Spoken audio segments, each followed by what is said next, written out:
புதுசுக்கன்னா புதுசு யாருக்கும் தெரியாத இந்த சுவையில் ஒரு தடவை செய்து பாருங்கள்.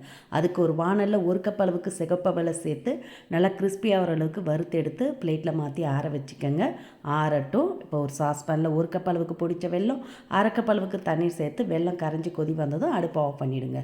இப்போ ஆற வச்ச அவல் எல்லாத்தையுமே மிக்ஸி ஜாருக்கு மாற்றி நல்லா நைஸாக அரைச்சி எடுத்துகிட்டு வந்துடுங்க.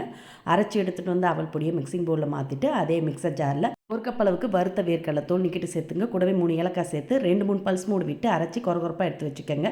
இப்போ செய்யறதுக்கு வாணலில் 1 டேபிள் ஸ்பூன் நெய் சேர்த்து சூடானதும் 5 முந்திரி 5 பாதாம் பொடியை கட் பண்ணி சேர்த்து செவந்ததும் இதில் 1/2 கப் அளவுக்கு ஃப்ரெஷ்ஷான தேங்காவை சேர்த்து நல்லா செவர வறுத்த பிறகு இதில் கரையை வச்ச வெள்ளை கரைசலை வடிகட்டி சேர்த்துக்கோங்க. கூடவே அரைச்சி எடுத்த வேர்க்கடலை பொடியும் சேர்த்து நல்லா கலந்து கொதி வந்ததும் இதில் அரைச்சி எடுத்த அவல் பொடியை சேர்த்து நல்லா கிண்டி இறக்குனீங்கன்னா கை பொறுக்கிற சூட்டில் சின்ன சின்ன உருண்டைகளாக உருட்டி லட்டுவாக கொடுத்தீங்கன்னா சூப்பராக சாஃப்டாக அருமையாக இருக்கும்.